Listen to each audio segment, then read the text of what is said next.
he has run up.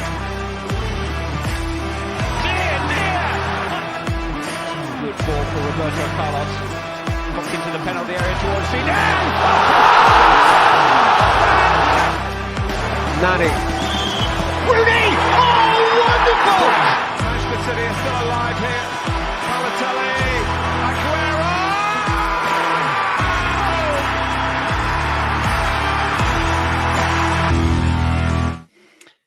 Good evening, everyone.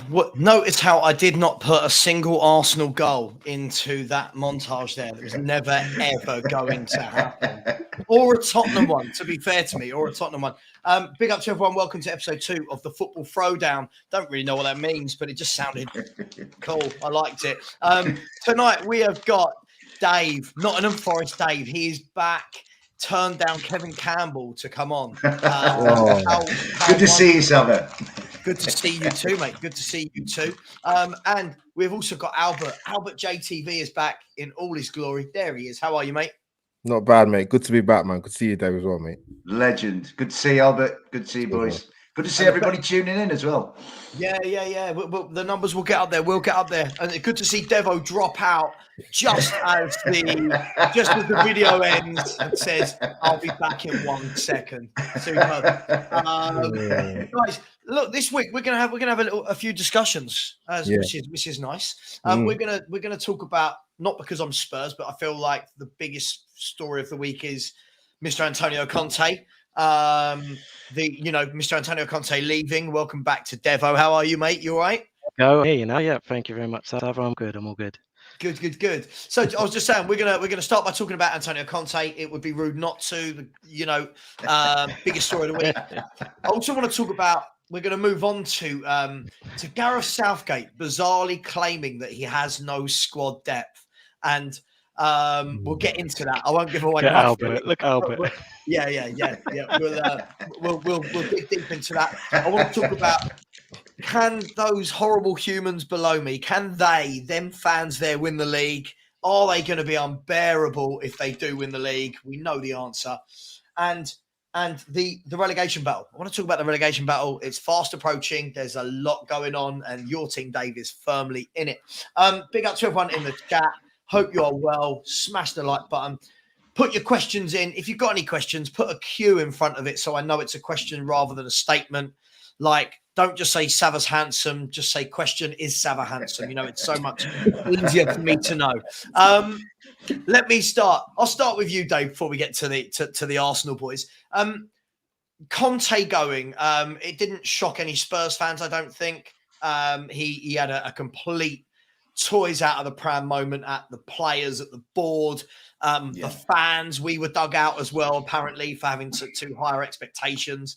Are you surprised that he's gone? Do you think anyone should be surprised? And if not, why not? To be honest with you, Sav, I think there's a pattern to Antonio Conte, a sort of a time pattern where he goes to a club, there's an initial upturn, sometimes it leads to, like he did at Chelsea, it led to a title. At Tottenham, it led to a really strong end to last season. I think it was, and I did do a little bit of research, 10 wins in the last 14 last year to get into the Champions League spots. Yeah.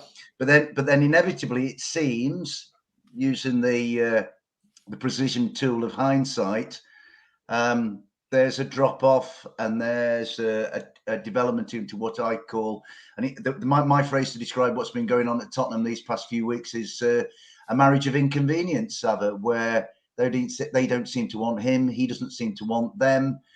The team have, not been playing very well. But having said that, I'd like Forest to be playing not well and be where Tottenham are, just for context. You wouldn't want to watch the football we watch. Trust me. Honestly, you're going to have to trust me on that one. Yeah, and Sava, the point I'm going to make before I let the other guys in is that I think with the Tottenham Hotspur fan base, I think there isn't a massive expectation on actually bringing trophies in because of what's gone on. But where I do think the Tottenham supporters have an investment, an emotional investment, is in wanting to see good, attacking, entertaining, high-octane football. And I think the football. I mean, it's not my club, so it's maybe not my place to say. But looking in from over the fence, it seems to me that the football at Tottenham Hotspur is stagnated, and they expect, some level of finesse, and they expect some level of technical ability, and it's been pretty stodgy fare with Harry Kane and his goals. Pretty much dragging. I mean, I went to Tottenham a few weeks ago. It's an astonishing piece of civil engineering, architecture out of this world. But I kept thinking to myself, if you take Harry Kane's 200, I think it's nearly 70 goals away now.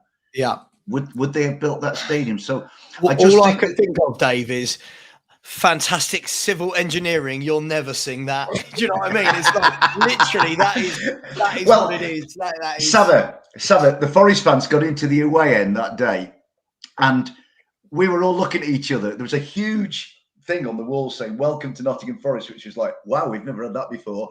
We went into the loos, right? There were individual urinals. There was hot water, mate, and there were Dyson hand dryers, and we thought we'd gone to like Las Vegas or something. And the fish and chips, mate, right? Yeah. If Tottenham on the field could be as good as their fish and chips off it, they would be Champions League winners, because the fish and chips were of such a fantastic standard. But the football, it wasn't against Forest, because Forest aren't at the level that Tottenham are.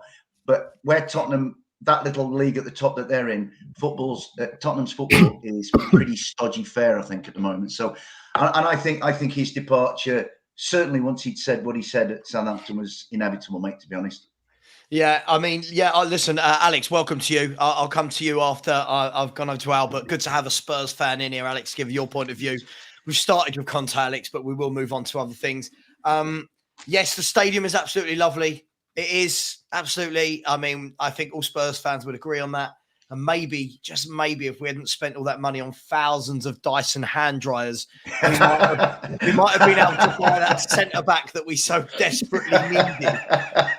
But at least your hands are getting dried properly, right? So, silver linings. Albert, from an Arsenal fan perspective, and be brutally honest with me, when you're watching that I can only describe as a circus going on at Tottenham, and you're seeing Conte throwing toys at the pram and Conte leaving, and now Mason and Stellini are still in charge. What do you look at and think when you see that? Is this good times for you to be watching us going through this? Well, I'm not going to say I'm totally disappointed, to be honest. Sure. But sure. It's a weird one with Tottenham, man, because even despite what's happened this season, the old saying goes that the league table doesn't lie. I get it. Some of the other clubs have got some games in hand, but you got to win them. With the Conte situation, it's interesting because before you got linked, before Nuno joined Tottenham, I said this at the time. I've never known a football club to be linked with so many managers, and so many managers to turn you down. I've never seen that before. That's not even an Arsenal Tottenham thing. I just couldn't believe what was going on. And obviously, when you was kind of interested in Conte the first time round, and he didn't want to come for whatever reason, that probably was a little bit of alarm bells when you got him the second time round. Knowing his track record as a manager, he's been like he has been at every club he's been at. So this is nothing new. Was I shocked by what he said? I was a little bit for the way he went in, and people were saying, "Oh, he's frustrated with the result," and I'm like, "Yeah, I get that, but if you actually just sit down for 5 minutes and listen to what he was saying, I thought to myself straight away, Sav, I thought, if he's in charge of Tottenham's next game, I'll be shocked." It went from me thinking Antonio Conte will definitely be gone before when the season's done. But even during part of the season, I thought, you know what? There's a possibility he's going to go before the end of the season. Yeah. And it just culminated after that 3-3 draw. And I personally thought, Sam, I'll be honest, this is just my own personal opinion. Like, I thought the quicker you get him out of the club, will be better for you. Yeah. I agree. Yeah. And the fact he's gone now, listen, you can move on. Like top four is still there. as many teams will say, there's 10 cup finals to go, isn't there? I don't know what Yeah. I don't know what your run of fixtures. I know you got Everton next, I believe. I don't know what's after that. Is that away against Everton? Is it? Yeah, we're away Everton Monday night, isn't it, Alex? We're away at Everton. Yeah, that's gonna be just where you want to go. A team absolutely fighting for their lives under the lights. Monday night football. They're going to be up for it. Sean Dyche. Sean Dyche sticking 19 centre backs in the team. It's a tough one. Taught him. It's a tough one. I mean, Alex, let me bring in you in here. Obviously, I stream with you a lot, Mr. Box Office, so I kind of know your general opinions. But did any part of you, Alex, think that after that outburst that we were going to see this man see us through the last 10 games? And do you think the outburst was staged? Do you think this was him saying, I want to be sacked? Or was it a spare of the moment, toys out of pram moment? Let's be honest here. It was truth hurts. Truth hurts. It was coming. I told you. I've said to Tottenham fans so many times, because the people that were telling me that I was talking absolute rubbish, I'm in the mud. If anybody understands what the mud is, because the mud's really the mud that sticks. But Mr. Box Office talks truth every single time. When I was telling people, because everyone was jumping about getting top 4 last season, even though Arsenal were bang average and got and ducked out of it last season. I told you, Tottenham got lucky, got last season getting top 4 last season, and look what's happened this season. What did I say? What did I say? Yeah, I was told after we beat Arsenal 3-0, and I was there. I was there myself. I said we're bang average. It's just Arsenal, just absolutely terrible. They gave it away. I told you. Yeah. Now this season, I'm done. I told you. I don't care about the next 10 games because top 4 is no trophy to me. There's no point of Tottenham getting top 4 because it's like a day out in the Champions League. It's like going on holiday. You know what I mean? And then coming back and then you got nothing to go for. That's it, really. I'll tell you this for a fact, though. And I told you on my channel, Mr. Box Office TV, if you really want to know. I've said it on my channel already. I said, it stinks. It absolutely stinks. The fact that we have got Stellini in charge and Mason. You having a laugh? Are you absolutely having a laugh? Do you not think, Alex, do you not think, and if anyone doesn't know, you better get to know, Alex is the professor of truth and entertainment. This is how he labels himself, and he's always telling the truth. So, Alex, and welcome. Thanks, Dev, for making your third appearance of the night. It's lovely. It's good.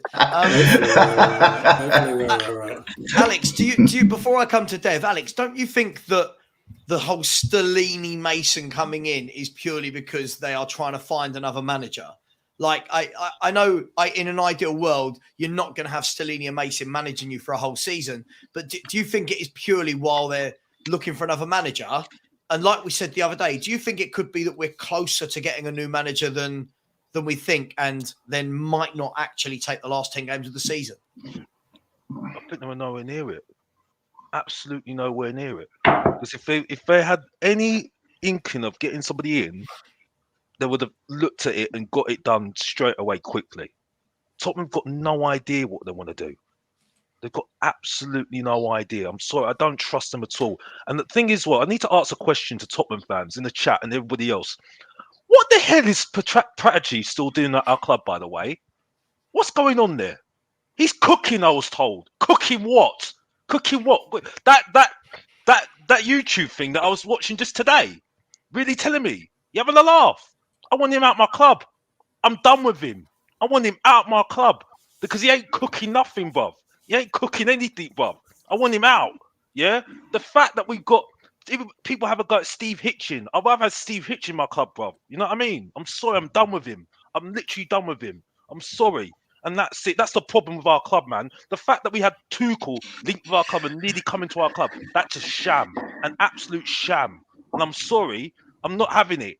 You know what I mean? I want to be back to the days of Bill Nicholson days, Keith Birkinshaw days, bro. You know what I mean? Push and run football, bro. That's what I want to see. Good football now, bro. I'm done with this. Dave Mackay. Trying to win Tottenham, bro. I've had enough of it, man. You know my thoughts on Harry Kane. He needs to go, and that's it. I'm done, and that's it. And that's all I need to say. If you don't know, get to know. Back to you, Sav. I'm done. Thank you.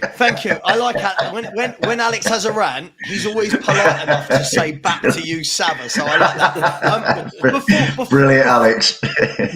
Oh, if you've Dave, have you never seen Alex before?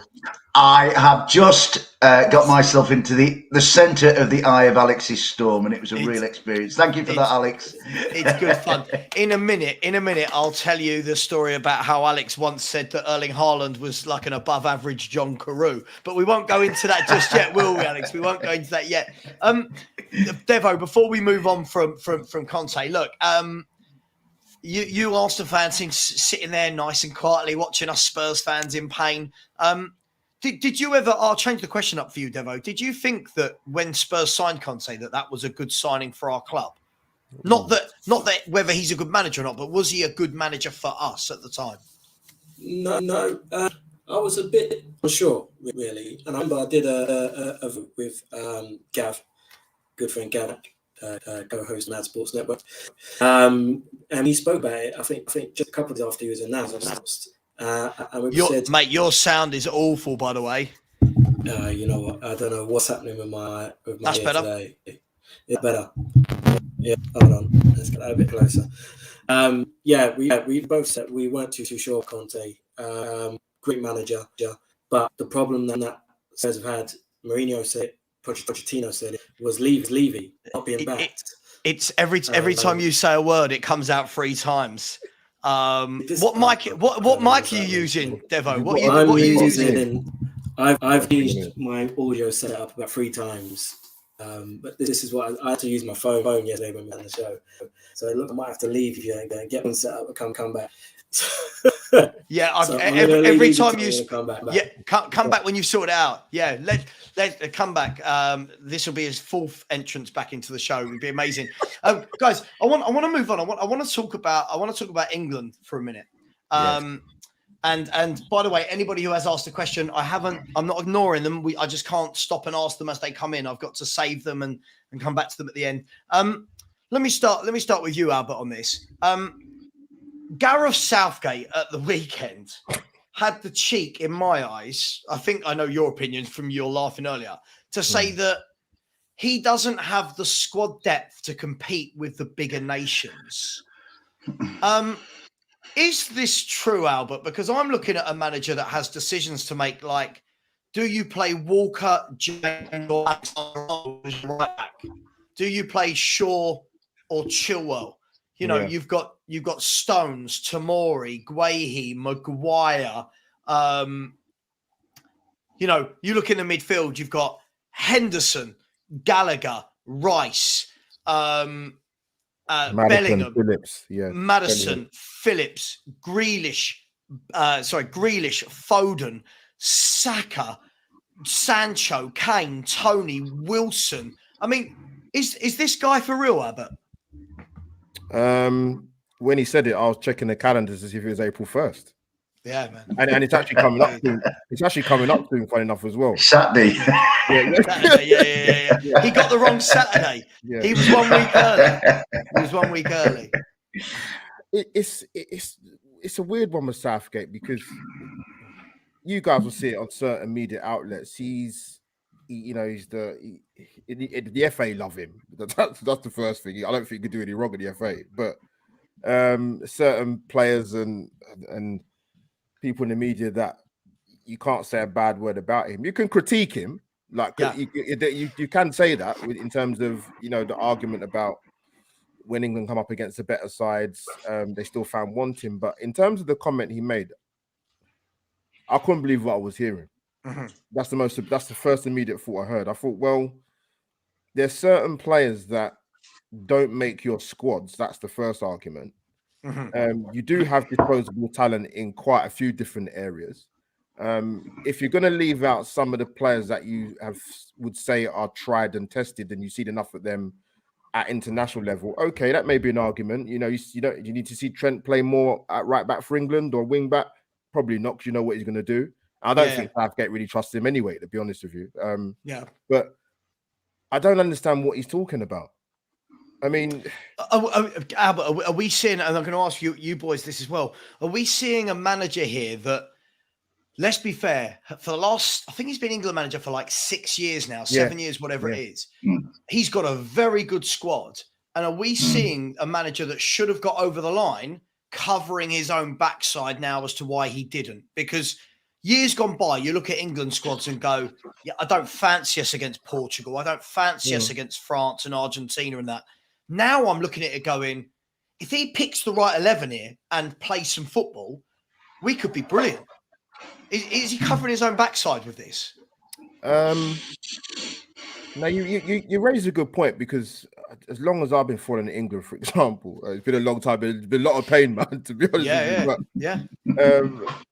But, England have gone to many tournaments, and I actually think the biggest issue of England was one thing I will give Gareth Southgate for is none of the sort of the club rivalry and the splits in the camp, which really infuriated me with ex-England players talking about it. You know, they sit at a certain end of the table or not getting one over each other, which I don't understand when you go into a major tournament, because not everybody gets to play one. But that's one thing I will give Southgate credit for. But I look at his time as England manager, and people go, yeah, but England haven't won anything since '66. I'm like, well, I know, but the world, to me, they should have made the final in 2018, and that's no disrespect to Croatia. Honestly, that's no disrespect to them. I agree. I agree. Whatever would have happened in that final, whether England got spanked or they pull a miracle over France, who knows? We'll never know. But the Euro final for me, I've got to be honest. I mean, I just even look at some of his decisions. Then we knew Foden was going to miss the final through injury. He brings on Grealish in the 96th minute.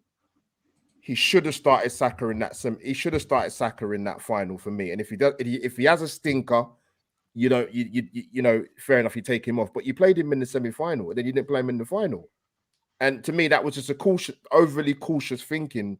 That you're coming up against an Italian side, but you know, people talk about England scoring too early in the final, which is the biggest amount of nonsense I've heard in my life. Like, you're playing against a defensive team in Italy who are renowned for their, defensive football. You go 1-0 up in a major final in the home tournament. You're doing pretty all right so far. Yeah. And then you sit back for the next 85 minutes, 80 minutes, whatever it was. And you could see the way it was going. So, okay, England gets their first final. We get it. Then we come to the World Cup. I don't know whether it's... I don't think it's the players, because you've got the talent there to take on these bigger nations, and England to be more competitive than they have been in major tournaments gone by against the top sides. I remember, for example, we played France in the quarterfinal in the last World Cup. And I said to a lot of people, not in an arrogant way, bring it on. I said, England need to get into a habit when you come out to these knockout stages of tournament football, and you've got no given right to be beating sides, but you've got to beat them, mate. You have to. No, and France, I wouldn't say they was there for the taking, but I thought England had a better chance of beating them than many people probably thought. I mean, I wasn't. Look, I'll bring Devo in here. Hopefully, his microphone works now. I would say that France weren't actually that great during the whole tournament, and I thought England were the better team against them. Yeah, but what disappointed me, Devo? I mean, we were talking about Southgate talking about this lack of squad depth supposedly, when this is probably the best squad depth I've seen as an England fan in terms of depth. But if we look at that France game, for example, Devo, you've got about 15 minutes to go. You're losing 2-1. And I'm thinking to myself, right, just throw on Grealish, throw on Maddison, throw on Callum Wilson. Just 15 minutes to save a tournament. Go for it. And then he brought on Jack Grealish with about 3 minutes to go. You didn't see Maddison once in the entire tournament. And I'm just thinking to myself, why have we got such a negative manager with such a talented bunch of footballers? I've been asking that question for years. And I was a big fan of Southgate becoming the manager, because I thought he did a great job with the under-21s. And the under-21s played a very attractive style of football. They played really well. I thought he would bring that across, but he seems to have got stuck in a bit of a rut of picking his favourites. And then he's put himself in a situation where he has to play two players holding midfield. Yeah, he doesn't want to move away from that, which is kind of hamstring. And he had the whole three at the back thing that he wanted to do. He's always thinking defence first, which is understandable because most of the best teams are built on solid defence. But when you have such an array of attacking talent, as England have, you find a way to get your best players on the pitch at the top end. And, you trust them to do a job. As you said, 15 minutes to go, you've got the likes of Maddison and Grealish on the bench. They can change things in the blink of an eye. You get them on the pitch. Devo, the best point you made there, and Dave and Alex, I'll come to you guys in a minute, but the best point you made there is most of the teams that England play, without belittling countries, with all due respect, they are poorer nations than us that we should win. Like if you look at the group stage, it was a given we were going to go through. But we constantly have to play two holders. It feels to me it's like the international version of what Conte does. You have to play two holding midfielders at all time. What is that? Somebody, I can hear a noise like it's like something's happening. I don't know if I'm just gonna cheers. Thanks, Dave. It was you. Why does he do that, Devo? Why do we have to have like Phillips and Rice playing? Why do both of them have to play? I haven't got a clue, Salva. I have no idea. I've been asking that question for years. Before Phillips, it was Henderson. He's always had players. Not that Henderson's a holding midfielder, but I think when you look at some of the talented midfielders we've got, even when Mount was on form, you could have played Mount a bit deeper and played Foden in front of him, or Maddison could have played in front. There was options where you've got ball carriers, you've got progressive players, you've got players who can pick a pass, and then you've got Rice sitting behind him who can do a bit of everything. I think it picks itself. But in terms of his comments about squad depth, it's laughable because the problem is you've run out of friends to pick, is what you're saying. Because there's many talented English players dotted all over the world at the moment who could quite easily do a job for England. He just doesn't want to look that way.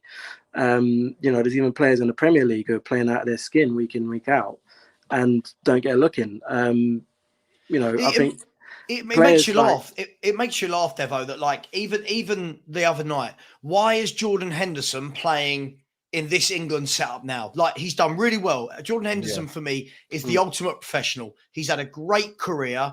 I didn't actually rate him that much at Sunderland, but he's had a great career. Captained Liverpool to win everything. Yeah. He's been England's midfield through some great years. But now, why not get a Gallagher in there? Even a Ruben Loftus-Cheek. Like, some players that have got a little bit about them, some energy, some spark. Why are we still looking at even Carl Walker, even Henderson? Why are we still Maguire? Why are we still looking at these players? I've got to disagree with you on the bringing the likes of Gallagher. For me, Southgate, when he first took over, he said, "I'm picking players based on form." That he said that. Yeah. That's since gone out the window because Gallagher can't get a game for Chelsea. What's he doing in the England squad? Yeah, no, I agree. But if he's in there... James Ward-Prowse is having a great season. Yeah. He hardly gets a look in for England. Yep. He's been called up once or twice. There's other players and you think, what more can you do to actually get a game for England? It's one thing being called up, but what can you actually do to get on the pitch? Tomori can't get in the squad. Tomori can't get in the squad.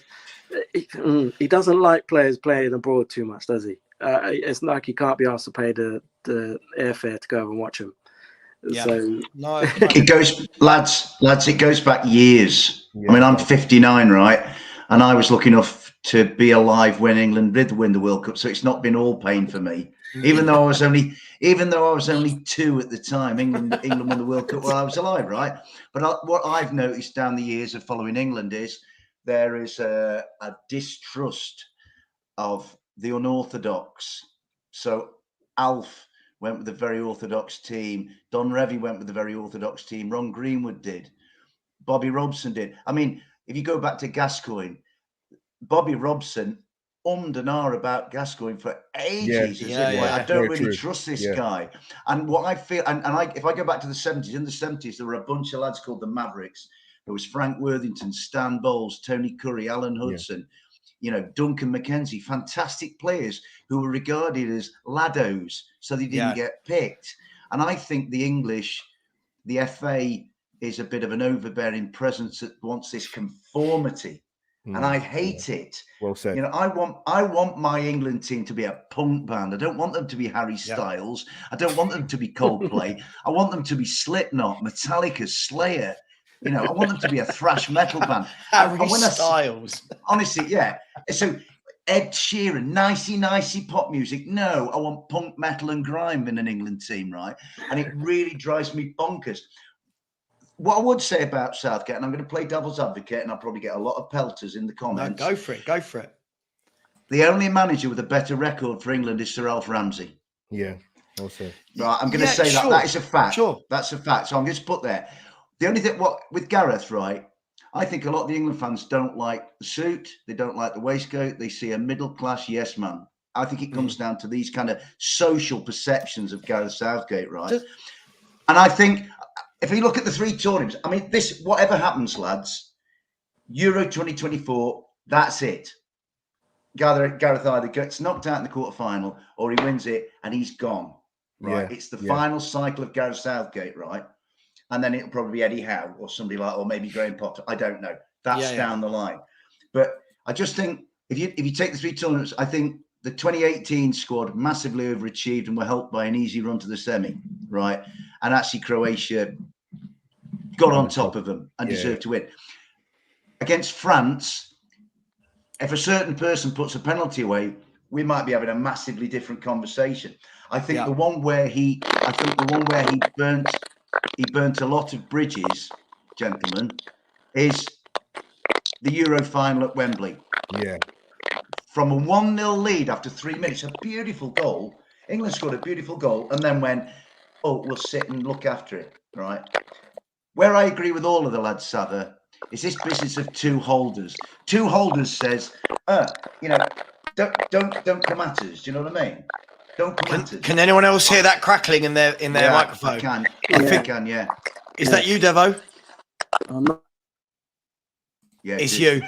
It is you. No. It's like, the thing is, Sava, I've stopped the high street lorries. I might give up. But anyway, to go back to what these guys have all said about the style of England play is like, I actually think we've got more than enough up front. We've got more than enough in midfield. We've got enough in midfield that Calvin Phillips, who's hardly played any football, should get a game. And Jordan Henderson, as you say, Sava, tremendous guy, tremendous career. Yesterday's man, right? Where I do think we have got a dearth, a real dearth, is at that central defensive position. Because Maguire, if England are going to go to that next level and beat a France or a Germany or an Argentina or whatever, Harry Maguire, if I'm Argentina or France or whatever, I'm targeting Harry Maguire. I mean, yeah, sure. Yeah, Ukraine, was it Italy did it the other night and Italy were like a championship team. Yeah. You know, I just think I used to say about Southgate, and forgive me for being political, he was a conservative manager for a conservative country. And I just think, do you know what I mean? So I agree with you. There's things about it, Sava, I'm not in one camp or the other about Southgate. I think as a human being, I think he's decent and diplomatic, and I think he represents our country well, right? But I just would like to go to him and say to him, Gareth, why don't you just like start swearing a bit? Yeah. Get him fired up. I tell you what, back in the 70s, Sav, right? And I'll let Alex come in a minute, and I'm not ranting. It happened where it was either Brian Clough or Ron Greenwood. Yes. And they were so terrified of Cloughie that they gave it to Ron Greenwood. Ron was a good man and a good England manager and a decent man. But when Brian Clough walked in that FA headquarters, they got the barricades up and they got gun emplacements, mate. Listen, I agree with you. And look, I mean, Alex, if I bring you in here, I mean, from an England perspective, I've just looked it up and like Glenn Hoddle, who is arguably one of the greatest English players of all time, and should have played more. I would say arguably Spurs' greatest player of all time, but I'm not even going to argue it. I'm going to say is whatever the word. Played 53 games for England, Alex, and I feel like Southgate's doing the exact same thing. Now, I'm not putting him in the same class, but when I look at players like James Maddison, who literally has, for the last 3 years in the Premier League, is only second in goals and assists for English players behind Harry Kane. And he sees Sterling in front of him week in, week out, Sancho in front of him, Grealish, Foden, you name it. he sees them all in front of him. And then when he gets his chance, Alex, he's chucked out on the left wing. Don't want to put him in the hole. Don't want to let him be a creative force. Is this what England do? We never get, we did it with Joe Cole. We never get the attacking talent and go, right, play in the number 10 and create. I'm going to be a monopoly. And to be honest with you, I'm not a big fan of international football, but I've got nothing against Southgate. I've got to be honest. I've got nothing against Southgate. I think he's done actually not too bad, to be honest with you. And I just think England fans have been spoiled, to be honest, because let's be honest here, we've been lucky to even get into tournaments these days. Like, we've done well, and I think the team is good. You know what I mean? It's a good team who should have won the tournament. Yeah, I do agree. And I think that's not helped Kane's situation at Tottenham. But, you know, I do think that, you know, he has done well, done the best out of all the managers in the last decade. I think he's done better than most of the players in the last decade. He has, Alex, but shouldn't he have arguably done better? When we look at it, like we said, like, you know, Croatia were a good team, but, you know, you're in the semi-final of the World Cup and you're thinking, go for it, try and attack, and he didn't. You know, you've got France that were on the ropes and you're thinking, again, go for it, attack, and he didn't. As Albert said, Italy, 1-0 up after, I mean, what did Shaw score after like 4 minutes? 3 minutes. 3 minutes. Yeah. And you're thinking, take the game to them. These are there, one more goal. Italy are not getting 3 back. You know what? Sava, I think there's one player that's the key to all of this, the key to changing all of it. And the lads might disagree with me, and feel free to do so. You've got Declan Rice, who can do, I think Declan Rice is becoming, in his own way, a decent international player. If you've got Declan there, you don't need Calvin Phillips. You don't need Jordan Henderson. No, I think Declan was our man of the match in Naples last Thursday night. He was outstanding. And Declan, I look at Declan's body language.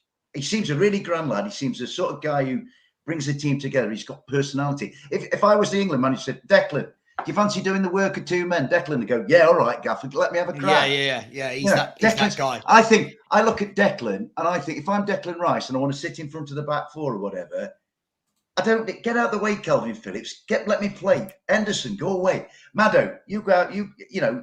Bukayo, Maddo, yeah.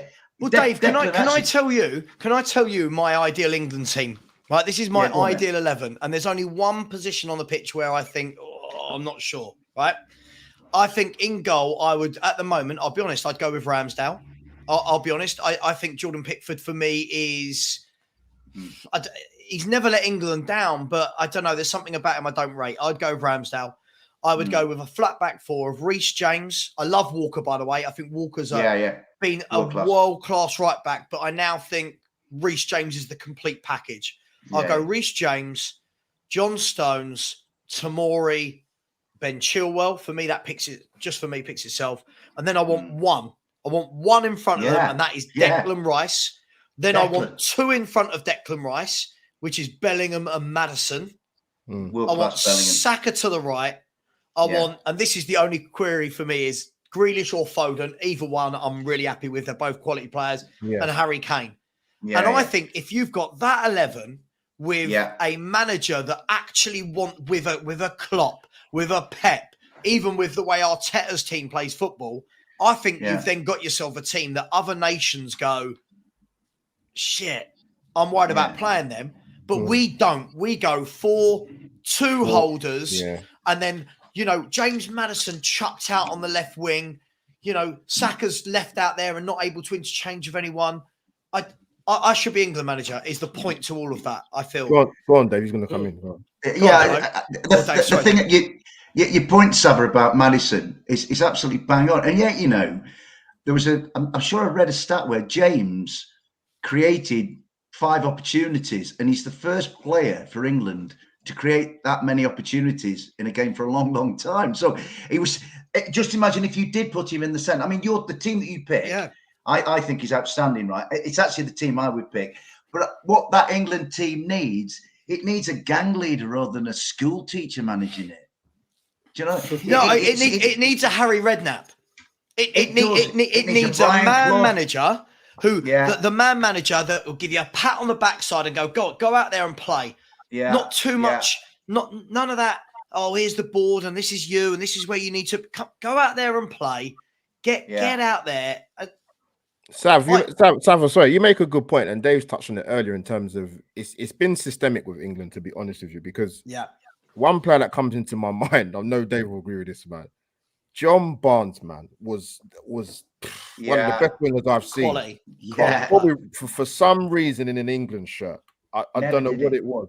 Someone in the chat mentioned Matt Letizia earlier, and it's a really good one because you had a manager with the quality of player he was in Glenn Hoddle, who you would have thought would have incorporated someone like Letizia into an England setup, but for whatever reason it was, let's just say it was never going to work with those two. But England have done this systemically for years. They are 4-4-2. It's functional over creative. It's pragmatic, right? It's pragmatic. Yes. I mean, the golden generation, right, that we talked about, which is like, that lot, they should have won something, but they spent all of their time arguing and like falling out and being a disgrace. Do you know what I mean? And it's Sven was like, go 1-0 up, sit back for 87 minutes. We need a maverick. Wasted Cole. Wasted like Joe Cole. One of the most talented players that we've wasted again. Wasted Joe Cole. Shove him out to the left. Do you know what I mean? And we showed in attacks around him. It's been a problem for him for many years. But I did feel, as I said before, I thought Southgate would be the person who would kind of judge him by I'd seen from him with the under-21s. But maybe not so much. I think international football's like that, though. I think international football's like that. I have to be honest with you. I think it's more pragmatic than over style. I think for me, I think I think this is again something that I've noticed.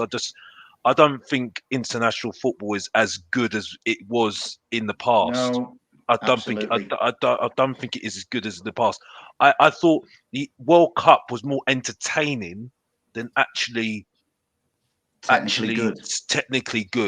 I think I agree. I think that's how the games were looked out to me. You know what I mean? Because when I think about it, when I was growing up, you saw the star players like the Bergkamps, the Batistutas, the Rivaldos, and it was more classy and everything else. And I just think at the moment I just don't. No, you're right, Alex. Alex, you're right. Really it's changed. It's changed. Really changed. The pinnacle of football, without being awful, it's no longer the World Cup final. It's the Champions League final. Yep. Right. So back in the day, I don't know, Dave. The World Cup final that just happened was pretty special, wasn't it? It was pretty good. But entertainment-wise, Sava, point taken. Point taken. It was an amazing game of football. But like I know what you mean. Alex's point about technical ability and quality.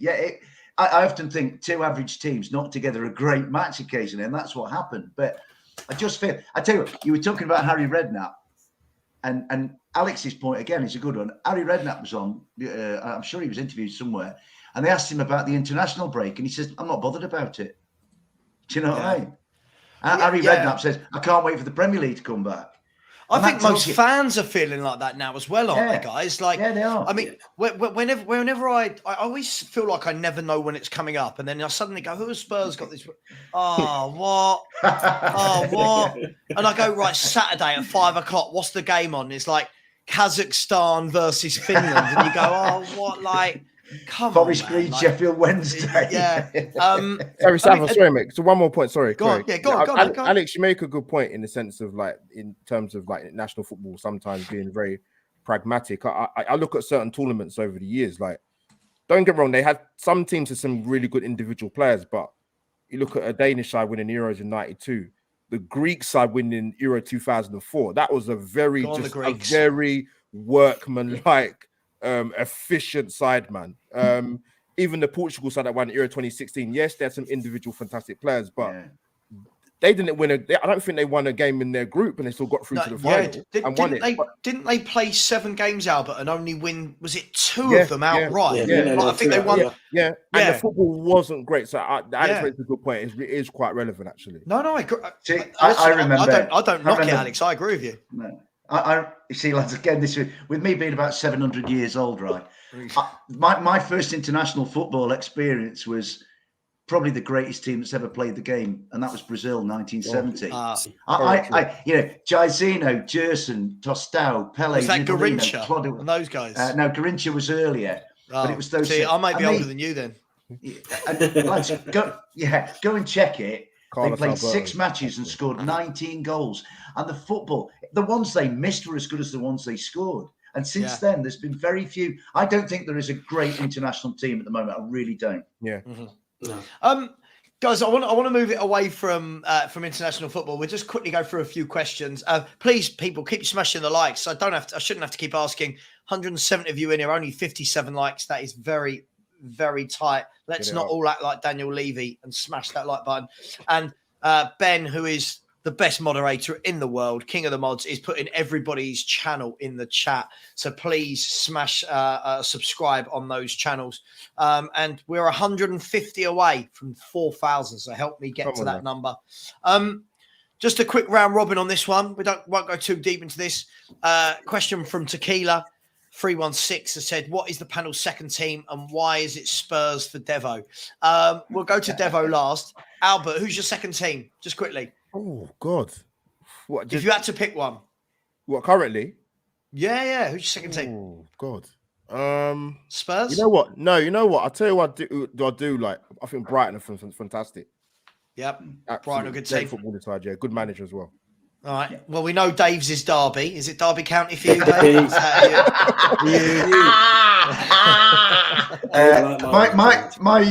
My second team. I agree. I love Brighton, Brentford. I think they're tremendous clubs. My second team is Port Vale because it's literally 10 minutes up the road, and I love going to a League One game. If those international weekends when Forest are playing, I go to Vale Park. So no VAR. It's wonderful, isn't it?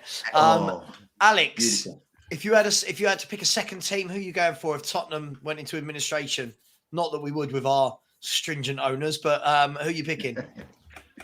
I wouldn't know, to be honest with you. The only thing I would say maybe on the off chance, maybe Brighton at the moment, but that could change. I do have a soft spot for Leeds. I've got to be honest. I do have a soft spot for Leeds. Okay. Dirty Leeds. No one likes Leeds. Dirty Leeds. All right. Devo. Why is it Spurs? So my second team is actually Valencia, because my mum lives in Valencia. So it's my second little team. Good choice. I was a big fan of Valencia back in the Rafa days, Mendia and Claudio Lopez, and I forgot his name, Albel and all those guys, Canizares. But my local second team is a field because they're just 10 minutes down the road. So I go to Chesterfield Field again. I can't say my team down the road, mate. Trust me. you know where I live. You know they could get promotion this season for the championship. That's all I'm saying. I've got two. I like going when Spurs aren't playing. I like to go and watch Dartford, who are second in the Conference South. To be fair, and I'm not just saying this, they get the ball down. They play some great football. They really, really do. And they've got Charlie Sheringham up front, so sometimes you see Teddy down there. Yeah, and if it wasn't for them, it would have to be Charlton Athletic because I used to work for them. So, I worked Charlton for season as well. Yeah, go on, you addicts. Dill was asked me why my logo has 2 men. It could have included a woman. The problem is, Dill, is if it had 1 woman, you're the sort of person that would say, why isn't it 2 women? And someone else would say, why aren't there 1 man? And this is one of them subjects where I'm not going to win. It's just a logo, my friend. I mean, I don't read too much into it. And then has gone on to say, why are female Spurs fans so rare to be seen on fans' channels? Listen, I invite female Spurs fans on But you can't force people to want to go onto screen, right? They either want to be on screen or they don't. You can't force that. But anyone's allowed on. Look at these lot. I'll let this lot on. I want to move the conversation on to listen, for anyone who watched my show the other night, they would have seen this, and it was interesting. Devo put this in the chat earlier, and there was a big conversation the other day, and Alex, you were part of this in regards to Harry Kane. And I'm pretty sure that whoever put this up today about Kane and Vardy stole it from my rant on Sunday night. Basically, this was a poll saying, if both players retired right now, who has had the better career? Is it Harry Kane or Jamie Vardy? So you've got Jamie Vardy with Premier League, FA Cup, Premier League top goal scorer. You know, his pathway, from, was it Staley Bridge Celtic or whoever Stockbridge Steels, Halifax Town, Fleetwood, Leicester. Right, yeah. Okay. And then you've got Kane, who took the more traditional route of coming through the Spurs youth team, who is Spurs' all-time top goal scorer. He is England's all-time top goal scorer. And I think even the Arsenal fans will admit he will, if he stays in the Premier League, go past Alan Shearer's record.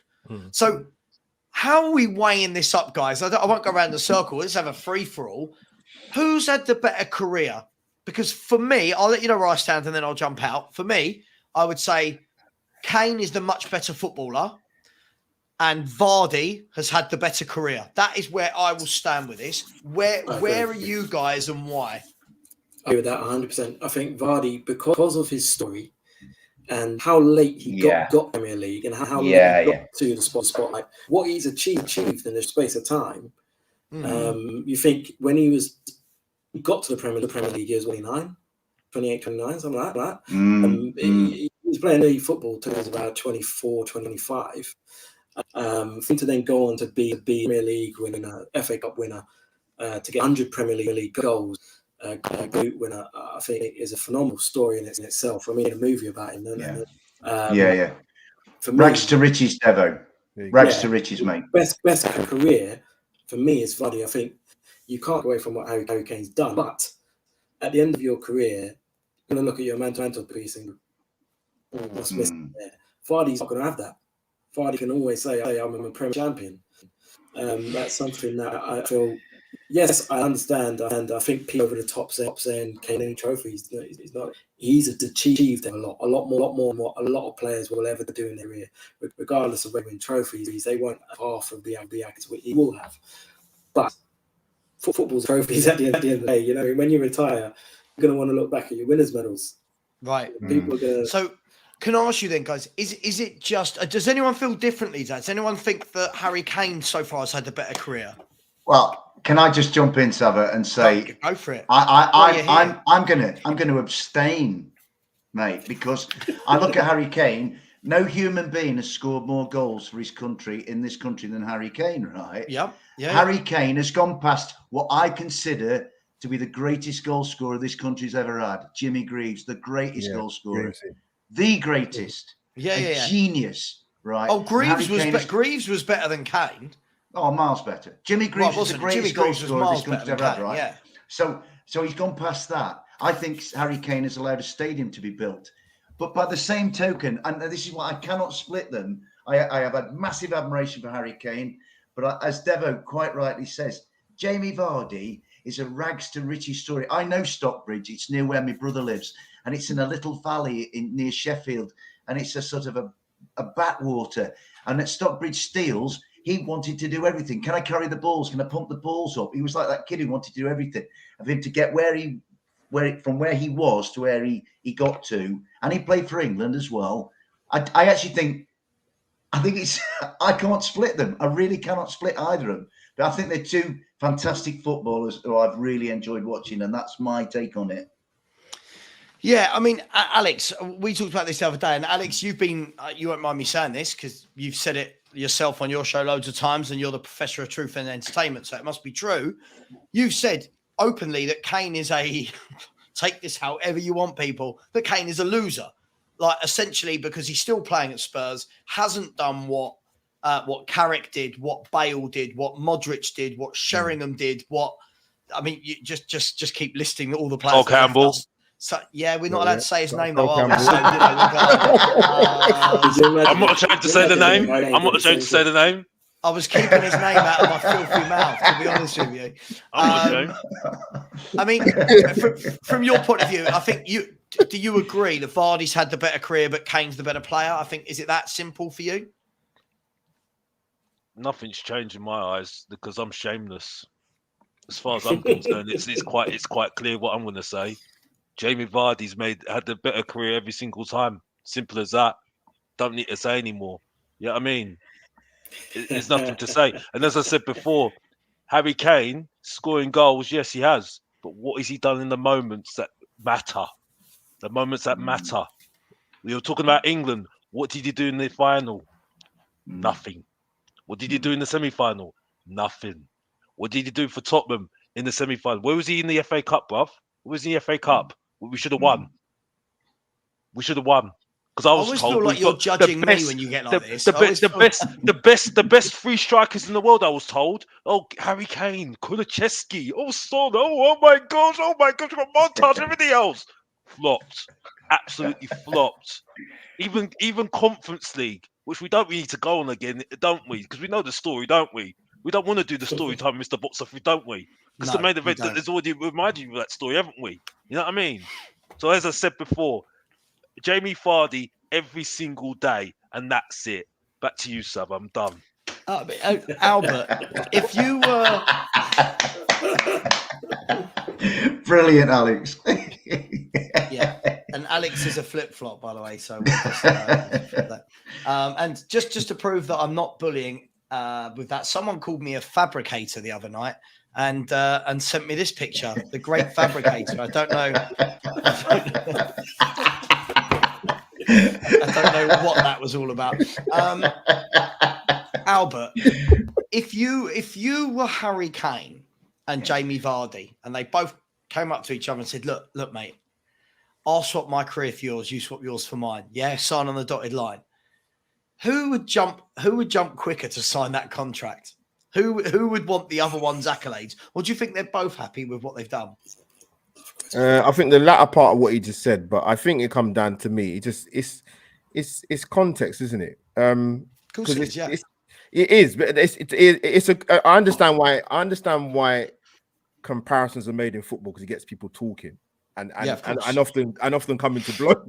To be honest with you, not physical blows, but yeah, like coming to blows verbally. But yeah, I think you can. I don't think it's that black and white, and I think you can look at it with context, because you've got one that's won a Premier League title, as Dev has mentioned, the rags to riches story, won an FA Cup, which I'm pretty sure, Harry Kane would have been happy with one FA Cup in his career so far. But you can't diminish Harry Kane's goal scoring record, because it is insane. So you can judge it. You can judge it on two parts. I don't really think that really comparable, because one's won trophies, one hasn't. That's just fact. You know what I mean? So yeah, I think that's okay. Mate. Is that, am I starting with the right word? Do individual. God, I went to the same college as you, Devo. I'm not saying I'm not representing very well here at all, am I, with our grammar? Do individual honours not accompanied by trophies, do they tarnish a career? Forget Harry Kane. Do they tarnish a career? Because whenever I ask this question, I'm always shocked that there isn't more. And the question I'm going to ask to everyone in the chat, please let me know. Can you name a player ever that's been as good, if not better, than Harry Kane that hasn't won a major honour in his career? Now, I guarantee, I know the name we're going to get. I'm going to put it in the private chat, so please don't say it, guys. This is the name that we will get, okay? This is the name. If you look at the private chat, this is the name that we'll get. That's the one we're going to get. But, right, other than that player there, can anyone name, there you go, straight away, there you go, guys. There you go, right? Letitia. Other than that, guys, who a player on that level that's never won a major honour? I mean, it was a conversation before they won, international honors. They'd obviously won, 2 players in particular won a lot of trophies domestically. With the debate with the whole Ronaldo Messi thing, and obviously Ronaldo won 2016 with Portugal, and then see, look, Messi hasn't done that. Yeah. Then he wins the Copa America World Cup. So I think that's the only but it's a tough one, Sam, because you think, as top players go, you want to win trophies, and there's no guarantee you will win them. But does it tarnish somebody's career? When you're that good, but by the way, Albert, I'm not talking about. I'm not talking about anyone's career. Like, of course, if Emerson Royal got to the end of his career and hadn't won anything, no one's going to go, "Oh, he's tarnished his career." But I'm not just saying it because I'm Spurs. Harry Kane is a world class goal scorer. So I think it's more regret, Sam. I can't. I mean, even going down the years, mate. I mean, because I'm like old Father Time compared to you lads. I can't think of anybody. I've been racking my brains. I mean, no, not back in the day. The classic one. Somebody brilliantly put Dixie Dean into one of the comments. Now, Dixie scored 60 goals for Everton, I think, back in the 1930s. My granddad was a massive fan of Dixie Dean, even though my granddad was a Stoke supporter. In them days, you liked any club, really. But Dixie never won nothing. He scored 60 goals in one season. But other than that, no, But I don't think Harry Kane's career would be tarnished. All that would happen with Harry Kane was that when he does finish, and if it happens to be that he hasn't got any medals, I think it's more regret than a tarnishing. He'll still have had a good career, but it's his own personal regret. Brian Clough used to say his kids used to take the mick out of him for having no O levels and no A levels. And Brian Clough used to say, I put my league winners medal on the table. I put my League Cup winners medals, my European Cup winners medal on the table. They are my A levels. So I think there is a certain, there's like a kudos to having the silverware. Do you know what I mean? Of course there is. And like you say, Jamie Vardy has got a league winners medal through probably the most miraculous league title win probably since Forest in the 70s, right? And he got an FA Cup winners medal.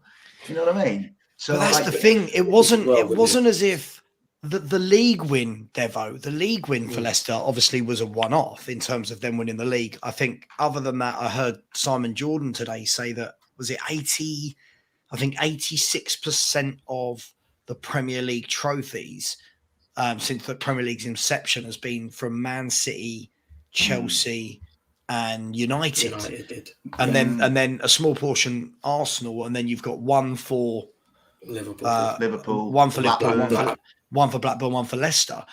But he then went and won the FA Cup as well a few years later. So it's almost like, I'm not saying he's the best player by any stretch of the imagination, but you've got to get over the line, haven't you, at some point in your career, Devo? You've got to. Well, the thing is to think of it like this. If he doesn't go to break the Premier League record, if he falls short of the Premier League record, then you're looking at who's, I don't know, let's say who's Bournemouth's top goal scorer, who's Aston Villa's top goal scorer. Do we remember these names? Outside of Spurs, who don't remember it 50 years down the line? If he doesn't break that Premier League record, only Spurs fans are going to be shouting, he's our top scorer. You know what I mean? So unless he does get all that can go with that, his legacy is going to be diminished to be a legacy of just a club legend rather than a footballing legend. Say that being a club legend is a bad thing, because I think some people doubt that. I mean, there's club legends are still a holding in the game, but you think as good as Harry Kane really deserves to go down as someone who spoke out football folklore rather than the Spurs folklore.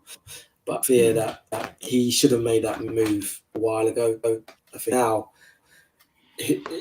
people are. You look at lights of like Lewandowski, who are still banging holes in their mid-30s, and you think, well, maybe he can do that, and maybe got a big move in him. You think that maybe that move in a couple of years sitting sniffing around. Who's going to spend that money on now? Really? United. Yeah, I can only see United. If I'm honest, I can only see it would be United. But Sava, you know what? Sorry, Sava. Sorry. You know what? It's with Kane, and I think the best comparison I can think, Teddy Sheringham moved quite late in his career. So Kane, if he's still got time, man, he has still got time, but he has to make that move away from Tottenham. Mm-hmm. Yeah, I mean, it's an interesting one, and look, we're going to find out. And he's either going to sign a new contract this summer, or he's not. And my worry, before we move on from Tottenham, my worry as a Tottenham fan is if he doesn't, we're then going to have a whole year that's going to be marred by press conferences with Harry Kane being asked after every game, "Are you signing? Are you signing? Are you signing?" And it's just got, I don't know, just the shades of what we've all seen before. Let's mix it up. Let's go to this title race for the last sort of 15, 20 minutes. Let's look at Arsenal versus Man City. Some massive games coming up this weekend. I say that, and as soon as I said it, the Arsenal fixture has gone puff out of my mind. You guys will know. We've got Leeds at Leeds. Leeds Saturday at home. So you've got relegation threatened Leeds at home. Man City are home to Liverpool. So, guys, are you confident from an Arsenal perspective? And please keep hitting the likes, keep hitting the subscribe button. We've had 3 subscribe today during this last hour. Let's get up to 3,860. Let's go. Smash that subscribe button. Are you confident that Liverpool, away from home at the Etihad, can do you a favour? Go on, Devo. You go first, mate. Mate, every free fixture I'm getting myself. I've not been in this position for a long time, so it's just like I don't know what's going to happen. I'm just trying my best to enjoy the run. But I think Haaland will play in this game. I think it's Pep's just done an obvious move there. Haaland will be fine. But I do think that Liverpool have got it in to get something out of this. I think a point would be lovely. And as long as we do at the end of the day, we just have to business in our games. We don't count on anyone else. We just have to do the business ourselves. And I'm sure that's the attitude that Arteta is going to be putting on the mentality. We don't watch anything else. Deal with it yourself. I think we lead. I think Liverpool might point. Yeah, I mean, Albert, are you of the same opinion? I mean, of course it's in your hands, and of course you can only do what you can do. But let's be fair, if you beat Leeds and Man City did lose to Liverpool, that point gap is 11 points with, 9 games to go. Yeah. That's the title, isn't it?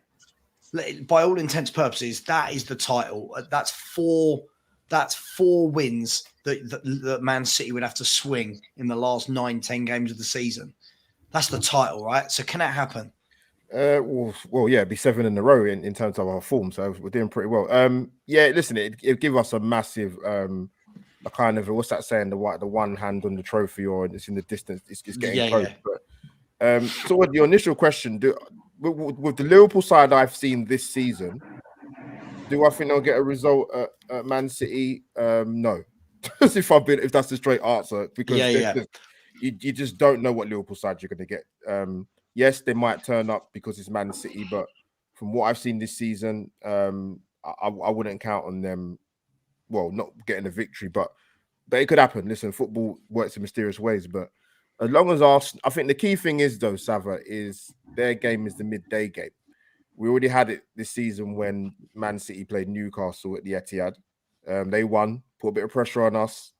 We co-tilted that to Bournemouth, and the rest is history, innit? Let's make another movie. Let's make another movie. But as long as we're in a good position, Sava, listen, it's I keep hearing that City are going to go on this run, and what I say to people is, if you compartmentalize the league this season, right? Say if you go from bottom to top, between 12th to 20, there's a 4-point swing. 4-point swing. Yeah, it's crazy. Teams going for Europe in sort of the mid-table. Welcome to my world. Yeah. We've got teams going for the top 4, and obviously the title race between us and Man City. Yeah. City will drop points. it's not an arrogance thing. It's not an overconfidence thing. They will drop points because other teams are fighting for relegation, for Europe, and for top 4. That's why Arsenal are in a very, very strong position. Arsenal will drop points. Are you not worried then, Albert? Before I go to Alex, are you not worried then, Albert? That Man City have won 10 of their last 11 games in all competitions, and they're just it just feels like they're starting to find that free scoring form again. It feels like they've gone back to basics. That it feels like they're on the right. I'm just playing devil's advocate here. Are you not worried that that's coming and that you've got to play them at the Etihad? Like that's the I think that's going to be the most watched game in years. It's going to be massive. Yeah, a fair play, but I'm kind of along the lines with some Arsenal fans who I speak to, and we could still win the league and lose the City. Yeah, sure. Yeah, there are 9 other games to go. So yeah, of course. They've got some tricky games, City. I believe, off the top of my head, they've got Fulham and Brentford away. Fulham and Brentford away still. And they still got to go to Brighton away, I believe, if that's correct. So Man City's next 4 Premier League games, they've got Liverpool at home, Southampton away, they've got Leicester City at home, and Arsenal at home. So they play Liverpool and Arsenal. After that, they've got Fulham, West Ham, Leeds, Everton, Brentford, Chelsea. You'd fancy them to win 5 of the last 6. So, I mean, look, I get it. City, 4 out of 5 leagues. I get it. They're good from coming behind, but this is a different Arsenal side as to what we've seen in the last 3 years, to be fair. I get the argument about experience in terms of going for a league title, which Arsenal are kind of out of the habit of doing that. But you know, like a famous person said, football's a funny old game. Yeah, young man. Albert made a good point. He said about City going on a run. We've won 6 on the trot. Yeah. So I'm not doubting it. I'm not doubting it. For me, the thing that you've got going for you guys is obviously the fact that City are still in 2 other competitions as well. So I think somebody just put in the chat, by the time you play them at their ground, they'll have 2 games in hand, which can be a good thing, but can also be it's also a distraction because it means that they're playing Bayern Munich twice. They've got FA Cup against Sheffield United. You know, is that going to be their downfall, Alex? That they've got to play Champions League and FA Cup as well as try and hunt down Arsenal? Or can you see them winning it, Alex? I think Arsenal are in the driving seat. I have to be honest. I think they're in the driving seat because they've got 1 game a week now, and they are playing good football at the moment. I think they're going to win. I think it's there to lose. I think that's it really for me. I think Man City have made 2 mistakes and they've ended up giving them the advantage. I think for me, so I think that's it for me. I think they will end up winning it. Not that I'm really that bothered anyway, because I think we're already in the mud Tottenham anyway, so I don't think that really makes a blind bit of difference. I've seen Tottenham, Arsenal win the league, and Southampton will go to them, so I don't really care. My question to Arsenal fans at the moment, and for me, I think next season's more worry for me for Arsenal fans. I think that Europa League sums up Arsenal's attitude. I think it stank, absolutely stank. Yeah, and this is the same attitude with Tottenham as well. So before anybody says, "Oh, I'm going to go at Arsenal because they're my rivals," well, I've said the same thing about last year. Tottenham getting knocked out by a Farmers League team last season, and then we said that we could hang with the Champions League teams. I don't think Arsenal can hang out with the Champions League teams. I think they're going to find it very difficult because next season, if they win the league, you're now champions. Yeah, there's a difference between being a champions of the Premier League going into next season when people want to beat you, than being contenders. I think next season we'll see whether Arsenal got the minerals to do what they can do next season. Because let's be honest here, yeah, when people want to beat you, yeah, there's no complaints anymore. There's none of this, oh, feel sorry for yourself anymore. You know what I mean? There's no, oh, you're contenders anymore. You're the champions now, so you've got to step up. You know what I mean? And that's when you're going to see whether you got the minerals for next season. And that's it. But Alex, surely if Arsenal, let me sit on the fence here. Surely if Arsenal do win the league, and I can't imagine that they're going to win the league and then all of a sudden their board's going to go, right, no, we're not doing anything else. I can surely see that Arsenal win the league and then go, okay, right, there's a Declan Rice. Okay, cool. We'll plonk him in midfield. All right, there's another centre-back to play with Saliba and Gabriel. Okay, what do we need? Okay, we want another right back. Okay, we'll get a world-class right back. Okay, we want another goal scorer. Isn't that the evolution of what a team should do, right? That when they become champions, they should kick on from there. Well, that's the problem. Arteta hasn't been in that situation before, hasn't he? No, that's the thing. Of course, but he's never been in this situation before either, has he? Yeah, but I think this season looks very, very favourable for them. I think they can win the Premier. I think they've got more chance of winning the league. I actually think they're going to win the league. Because I think Man City have got another game in them that they're going to lose. I think that's the league for Arsenal. I'm sticking with my Man City prediction to win the league. I think Man City are going to win the treble. Well, I think unfortunately I don't agree with you on that one, because I think unfortunately the game against Bournemouth. I think the game against Bournemouth. And I'm not a flip-flop. I missed the box office, so you got to respect the name. That's it. Main event speaking, and the Professor of Truth is talking the truth again, and that's it. But Alex, as I said before, if Man City, listen, I don't think they'll win the Champions. They'll win the treble. I'm joking. I do think they'll win 2 trophies though. So I think they'll win 2 of the 3.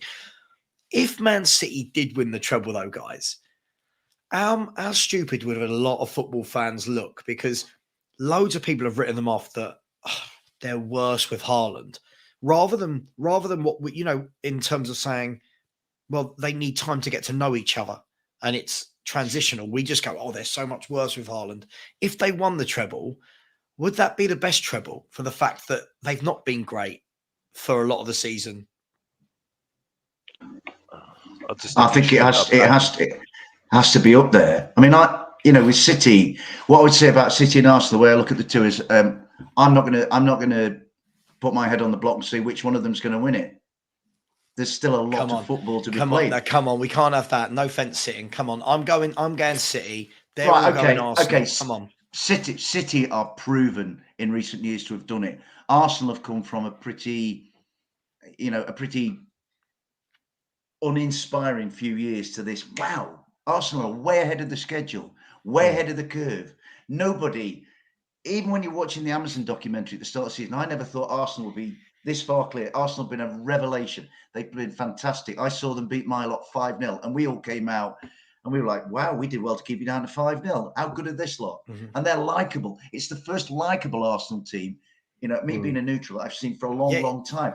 But I look at City and I think he knows how to get the job done. That club knows how to get the job done. And if they get a rumble on, what the 2 things against City, and you brought it up, Sav, is having to they've got the worst imaginable path to the Champions League final.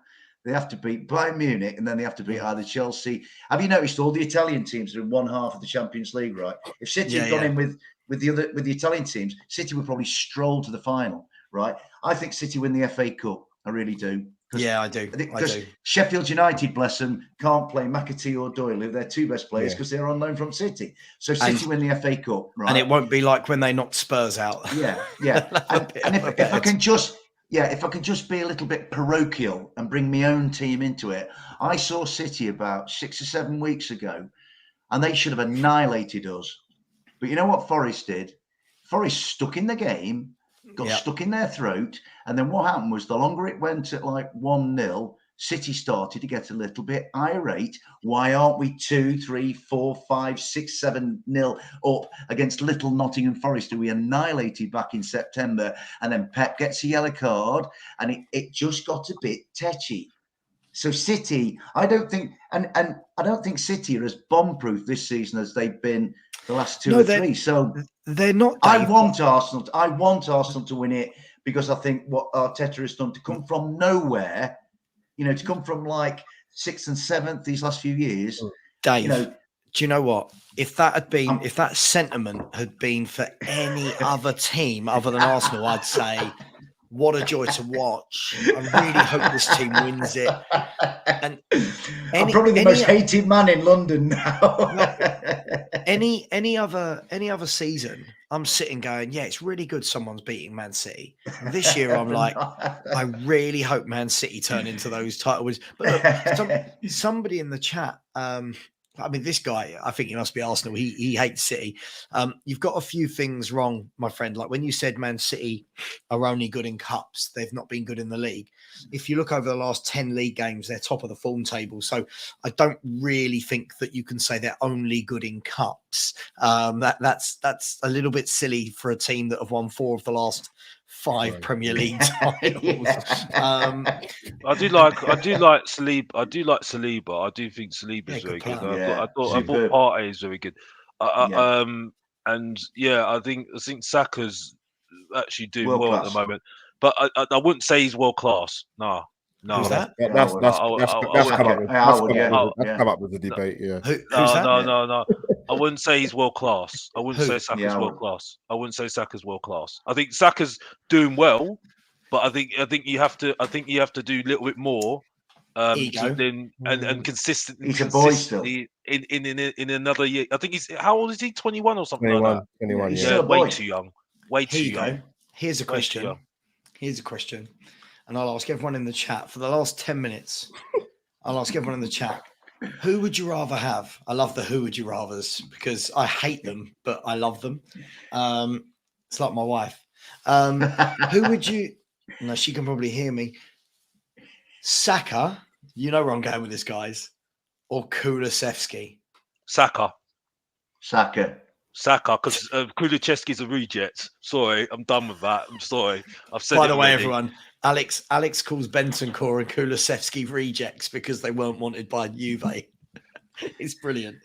I'm guessing you two Arsenal fans are going to say Saka as well, right? We will. So let me ask you a question, Sava. What do you make of that? Because it has come up in the last sort of, I'd say, few days in terms of the world-class debate with Saka, because I mentioned this on the show last time, that we have a thing in this country, definitely, where when you associate world-class and you talk about English players, people start arguing about it more than any other. I would say any other European heritage player. There's something about a phobia of saying world-class. Yeah. And an English player. Where do you stand on He can't be world class, Albert. Yeah, because he's English. I know exactly where you're coming from, mate. It's a great point. I think for me, look, I'm probably Alex knows my stance on this topic of world class. I'm a very, very hard person to please in terms of world class. I'm of the opinion that, and I'm not going to say I'm as old as you, Dave, but I'm of the opinion that the footballers now, for me, take away your Messi and Ronaldo's for the last 15 years, have been of a much worse standard than when I was growing up. I felt like there was so many better players, like the volume of players. Like if I look at the Italian era for the 90s and the noughties, there just seemed to be world-class players everywhere. If I look at the Premier League many years ago, when I look at players now, for me, I think as football fans, you might. Sorry if this isn't what you wanted to hear, Albert. I think when you look at football fans now, I think what we do is we see players that have a good year, and we go, they're world class. For me, to be world class, I want to see consistency for 3 years minimum. And even then, I'm being generous. For me, the greats, the Messis, the Ronaldos, the Zidans, the Ronaldinhos, your Iniestas, your Xavis, your Busquets. I could keep going. Pelé, Cruyff, Beckenbauer. Right. These players did it week in, week out, year in, year out. So when I look at a player like Saka, who's 21, I think Saka's an excellent footballer. By the way, I'm not knocking him. Right? I think if Saka does what he's done this year, kicks on again and does it next year in a team that are then challenging and gets, what has he got? 30 goal contributions in all competitions. Yeah, only playing the league for double figures in both. Right. Yeah. Then I think you start going, okay, let's have the world-class conversation. But for me, I saw and that's not against Saka, by the way, guys. I saw it all last year, Alex. You know I did with Kulu. Kulu came in. He had 6 months at the end of the season, 5 months at the end of the season where he looked good. He looked really good. And everyone's going, future world-class Ballon d'Or winner here. And I'm like, well, hang on. Let's do that next year. Let's do that the year after as well. And then what we've seen with Kulu, for example, is this year he's been absolutely shit. Right. So for me, it's like with, so I'm going to rant a little bit now. It's like with, I always get his name wrong, Kvaratskhelia at Napoli. Yeah. Absolutely fantastic footballer. Yeah. Having a blinder of a season. I think he's going to be world class. But again, does he replicate this next year and the year after to really build that up? So for me, you just have to have one season and you're a world class player. But that's unbelievable. That's what I don't like about it. Sorry, just to come in quick. Sorry, Dave. Sorry, mate. With the Saka conversation, why I find it quite interesting with him. People can say, "Oh yeah, because I'm an Arsenal fan." It's not that. He's performed in multiple different positions. He's done it consistently in a poor Arsenal side, right? Yeah, internationally, internationally and domestically, he's done it at an European level and the world stage as well. England's player of the year last year. I'm kind of basing it off not just this season. I think too many rival fans are getting triggered by the world class thing because of what he's done this season. But if you actually look at his performances over the last 2 straight 3 years, I've got his stuff up here. Listen, by the way, let me just clarify. And Devo, you've known me for years, right? This isn't about Saka for me. This is how I am with everyone. I hate it. Like even and this will piss Spurs fans off. I don't mind pissing Spurs fans off if you haven't noticed, right? It's the Heung-min Son argument of is he world class? Now, I think on his day, and this is a sentence used a lot in football, on his day, he's a world-class finisher. But do I think he's a world-class footballer with his all-round touch, control, pass, build-up, play, movement? No, I don't think he is. And he's only ever had one season where he's got over 20 goals. So, and I don't even think Mo Salah is world-class, who had like 5 years in a row scoring 20 to 35 goals. Because I look at their all-round play, their touch, their control, everything. So I'm the worst person to ask about world class. I don't think there's many about. I don't think there's many anywhere in the world. Can I just come in? Sava, I've listened to all you boys talking, and I'm actually now reconsidering what I said about Saka, thinking, you know what, I went over the top, and I'm actually changed, and I'm happy to say that I was probably wrong about him, because Alex's point about him only being 21 is great. Your point, Sava, about, he needs to do it over a period of time is also correct. And I've sort of sat here thinking, you know what, these lads have got a point. And I was talking utter garbage. I think what it is with Bukayo, I just love him as a person. I think he's such a nice kid. He's a role model. He's a wonderful young footballer. And actually, the truth of the matter is its potential. And actually, on this subject of world class, really, there's probably only one truly world-class player in the world at the moment, and he's only 5'4", and we all know who it is. Do you know what I mean? And your point, the other point you make, Sam, and it's a good one, is back in the day there was a cluster of what you would consider to be world-class players, and now there isn't. And so you go back to the World Cup, it was about one man, really. It was a story of one human being, right? And he ended up getting there. And the way I look at it, I've seen Mo Salah at the City Ground, awful. He went missing in Nottingham. They didn't see him for 3 days. Erling Haaland came, was awful. Kevin De Bruyne came. We were singing at him, he just a shit Jack Goldback at Kevin De Bruyne, right? He was awful. There hasn't, honestly, lad, excuse my language, and that's really bad of me about that. But we've gone to the City Ground as the new boys in the Premier League. Like, wow, we're going to play Arsenal. Oh, we're going to play Tottenham Hotspur. We're going to play West Ham. We're going to play Liverpool, Manchester United, Manchester City. And has anybody knocked our eye out at the City Ground this year? Probably only one player we've all left the City ground as Forest fans thinking, wow, how good is he? And that was Thiago Silva. And all the others have been a big disappointment. And I tell you where I am with world-class players and goal scorers in particular. I think goal scorers are dying out. They are. I think there are only, I think there are only 3 genuine, what you consider finishers, strikers in the Premier League, and they are Erling Haaland, Harry Kane, and Alexander Mitrovic, and everybody else. It's like Forest bought Chris Wood, right? And sorry for dragging it onto my club.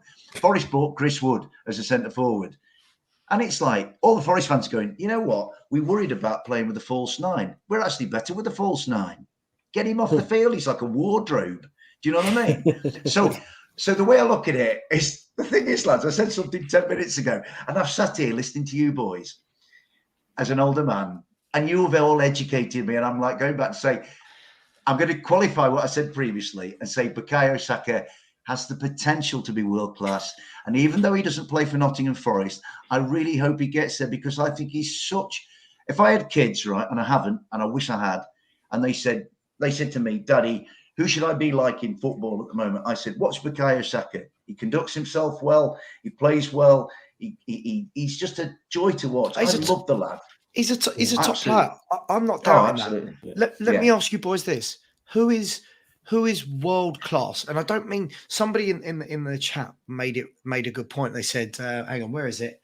Spurs. This, I love this. Fans use world class now to mean world class on his day, when world class should really mean world class on almost all days. And that for me is where I look at a player and go, like, if you look at probably when you look at Messi, you shouldn't really use Messi because he's an alien. But when you look at Messi, in most games, you see Messi do things of football and you go, wow. Yeah. Right? Yeah. Some of these players we talk about, are they world class?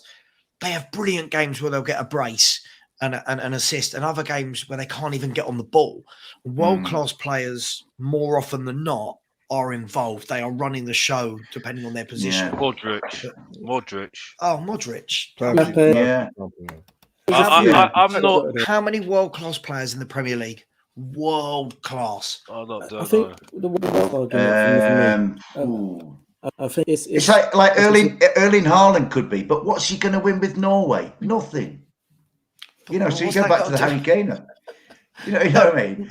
No. I don't think we can put Erling Haaland and Harry Kane. Erling Haaland's already won trophies, hasn't he? He's going to win one. You know, he's going to win one soon, isn't he? He won for Salzburg. I go back to Pele, and I go back to Cruyff, right, and I go to Messi. And what these guys do, they've all got something that means you see them on the field of play for 90 minutes, even if they're not doing anything. And they radiate a presence on the field. And I think the number of players that we've got now that radiate that, I actually think there's only the little man that can do it now. And I go, yeah, I guess in the 50s, it would have been Ferenc Puskás for Hungary. You know what I mean? Or you know, in the 60s, it would have been Garrincha for Brazil, and then it was Pele and whatever. And I think, I tell you what, I almost feel like back in the day, because there were certain players who just emerged, and because there was no internet, there was no social media, none of this, these players just emerged and went, wow, and he would knock your eye out.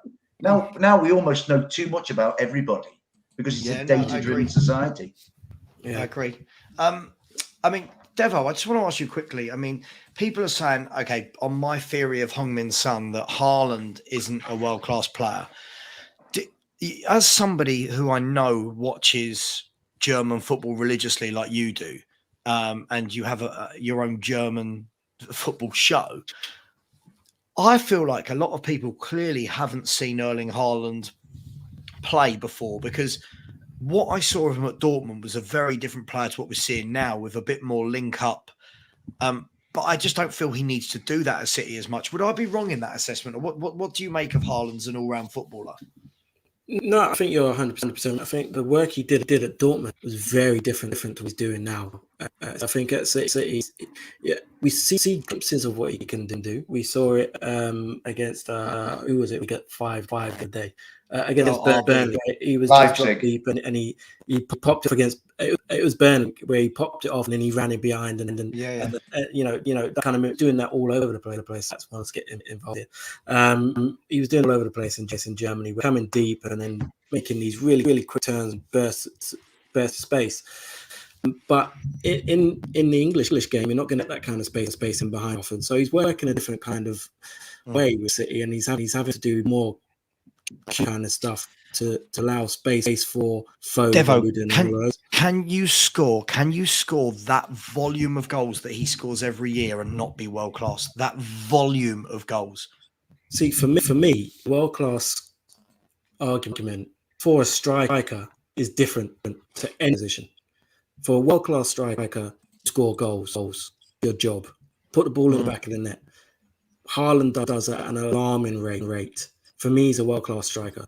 If you can score 40-odd goals by this point in the season, then you're a world-class striker. And not like he hasn't done it at the top table. He's done it in Champions League. He's got 40 Champions League goals in 3 years. Over 3 years. And 2 seasons with that Salzburg. He's not even for the best teams. He's only just got to City and he's got 40 goals in the Champions. If he plays Champions League football every season, he'll break Ronaldo's record easily. He's a world striker for me. I think that the argument with Saka slightly different because that's a much bigger pool of players to compare. But as a striker, you only put the ball in the net, and that's how we'll judge you. Yeah, I mean, Albert, let me come to you. I don't want to go on. I only want to go for another couple of minutes. But when you look at Haaland, and we'll end the show talking about Haaland, it's funny because football seems to evolve so much that when we say things like Haaland is world class in the box, outside of it, he ain't that great. And it's like, if my man Haaland, and he is my man because Devo will remember this. In the summer, we were doing shows. And there were so many people coming into the chat saying he might be lucky to get 15 in the Premier League. There's no way he'll get more goals than Son, things like that. If you're getting 38, 39 goals by the end of March and you still got, 10 league games, a minimum of 2 Champions League games, a minimum of 1 FA Cup game against Sheffield United, how can this man not just be world class? I mean, it's not like this is 1 year. This is year in, year out since he was about 12 of banging in 30, 40 goals a season. It's mad because the thing is, look at this. No technique at all. I mean, absolutely. The analysis of football it's changed a lot since I started to YouTube. But anyway, that's another conversation. It's unbelievable, isn't it? But yeah, it's mad. But and I'm not even a City fan, but it's mad because you think you're constantly told, or when players come over to this league from other European leagues, the Premier League is the creme de la creme, and it's the hardest league in the world. He's come and scored the goals he scored this season, and yet we've got to this stage of the season where people are saying he's not world class. I mean, I've not seen a striker bag as many goals the way he does at his age as well. So credit where's credit due. So it's mad because even when like going slightly off subject, but I'll come back to it. When for example, like with Ligue 1, the standard of the league is not that great and whatever. And I think they did an interview with Balogun, who's obviously doing very well over there with Rems on loan from Arsenal, and he said. And he basically was saying that, well, it's not that easy to score goals in France. So I don't know what people are talking about. I haven't come here and just strolled in the box and started scoring goals. There's an art form of scoring goals. I don't care what.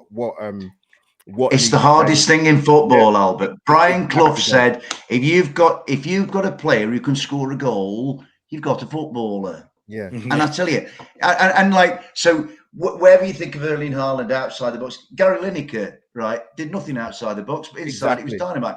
Ian Rush, the great Ian Rush, did that kind of stuff. And nobody ever questioned Rushy, right? Rushy's the greatest. But Dave, the thing is, like when I watched the other night, Haaland absolutely destroy RB Leipzig. Yeah. If you look, they showed after the game, and they said to Rio Ferdinand, who was in the panel after the game, like, oh, he gets accused of not being able to play, and he said, okay, let's watch this clip. And Haaland got the ball, pinged it into the forward, went and pinged it into somebody in front of him, went to collect it again, laid it off again, then made the run, carried on and scored. And Rio Ferdinand said, look at that. How can he not play? Then you get take his goals away. He is nothing. I mean, football's gone to pot. This is mad. The guy is 22 and has got over 240 career goals. And we're saying it's freakish anticipation. The goal there was a goal he scored, I think, against Leipzig. Maybe the first one where I think De Bruyne had a shot that cannoned off the bar, and he knew where to be to put it in. And I'm thinking, I don't care. You know, it's like we have, you know, Greavesy. Let's go back to Jimmy, the greatest, right? Nobody bothered what Jimmy did. Jimmy did outside the box. You know, Bill Nick would say to him, and Dave Mackay would say to him, Jimmy, just go and get in the box and do what Jimmy does. And Jimmy go in the box and he'd score your goals. And nobody said, I reckon nobody in that great era of Tottenham, the 60s, would have been saying, oh, I want Jimmy Greaves back defending and I want Jimmy Greaves doing this kind of shit. But no. Do you know the funny thing, Dave? Jimmy himself would have had a fag and said, balls to you. You know what I mean? Two funny things. And I do want to win the show in a second, but two funny things. First of all, last year, the thing that was levelled at Man City was, well, they don't have a striker. Yeah. They don't have a focal point, right? So Man City bring in arguably the best finisher in world football. Yeah. Right? Arguably. The best finisher in world football. He gets 39 goals by the end of March. And it's, but all he does is score goals, right? And on top of this, and listen, I like calling out, some people are just so silly. On top of this, right, I'm going to come to this in a second. Erling Haaland is 22 years of age. Right? All of this we're talking about, like, for example, there is a reason Pep wanted Kane over Haaland. He had to be convinced Haaland would be able to play in a Pep team. If Kane isn't scoring, he's still helping with assists. Right. Can I just mention this? When Harry Kane was 22 years of age, how many goals had he scored in his career? And was he doing all of the work further back of the pitch that he's doing now? No, Alex, you're a Spurs fan. You know he wasn't. He was banging in goals, right? No. But this is the point. Haaland's 22 and already people he can't play. Hang on. Let the guy develop. Like he's 20. He is the same age as Oliver Skip. That people call a young player. But he's a good striker. He's a very good striker. Yeah, and the goals that he scores is a striker. But he's not a very good. He's not very good outside the box. I have to be honest. And listen, I don't think he's got the skill and he can develop definitely. But this is the same guy that got bantered by Davis and Dyer, by the way, or Virgil van Dyer. Yeah, and I saw him and he absolutely bottled it against him. Yeah. So Alex, as far as I'm concerned, I will say, I say this, and I'm sticking by what I say. I will look silly because he will get better. Yeah. But the fact is, he's above average. John Carew, and that's it. He's like a Duncan Ferguson on stilts, and that's it. And that's all I need to say. And that's it. I'm done. Sorry. Yes, he can score loads of goals. He can score loads of goals. Yes, he's a great striker. He's a quality striker. Alex, do you know what? Do you know what I think though? I think a lot of Premier League fans with this opinion have never watched Bundesliga, because when you watch Haaland playing for Dortmund, he played in a very different role where he was involved in all the link up. At City, he doesn't need to. So we're judging a guy for doing his job better than anyone else in the world because he's not outside the box. But Dave, the thing is, if you look outside the box, Man City have Gundogan, Rodri, Silva, De Bruyne, Foden, Grealish. Why does Haaland need? It's baffling. Get out of the way. I will say this even more. yeah, and this is going to be even more controversial. It's I ridiculous. What an idiot. I think Man City have absolutely ruined Grealish. Absolutely ruined him. I'm sorry. He's been brilliant He this year. brilliant. he used to be the maverick. He used to be the maverick for Aston Villa. He could used to be at the Aston man. Villa, but not at Manchester City. Yeah, Hang he on, could have yeah, been the man. He could have been the man, the maverick. He could have been He's gone from being the could have been biggest next fish in the Gascoigne. small pond. And he's been absolutely ruined since he went to Man City. He doesn't think for himself anymore. Doesn't think for himself. He had to think for everybody at Aston Villa. I think he's been absolutely ruined. I'm sorry. So that's the end of just me. So that's the end of his career, is it? So his career is finished. I think he's good. I think he's doing well. He's had a brilliant season. He's had a good season. He's had a good season. He might get a league winners medal in 3 weeks. I think this guy could have been absolutely. I think he could have been on Gascoigne's level if he did what he's doing at Aston Villa. And Alex, but this is the thing. I keep hearing this about Grealish. If you watch Grealish for Man City, he's made himself one of the first players on the team sheet. Yeah. Right. Jack Grealish. Right. Does Jack Grealish want to stay at Aston Villa or a club of that level? No disrespect to them, and be a maverick in a team that finishes mid-table, or do you go to a club where you're playing with other class players and you realise the reason that they're a class team is because they're not just all mavericks. They play to Pep Guardiola's style. He has been brilliant, Alex. I think he's been good. I think he's been good. Oh, he's been excellent. But he's I think he's been good. Listen, I'm sorry, Sava. I've got to be honest. I don't think he's the same player that he was at Aston Villa. I think he could have been. Won't be. I thought, Obviously, he wouldn't I be. get it. I get what you're saying. But the point I'm making is, when I'm looking at the player, he used to take control. He used to have all this thing about him. But why?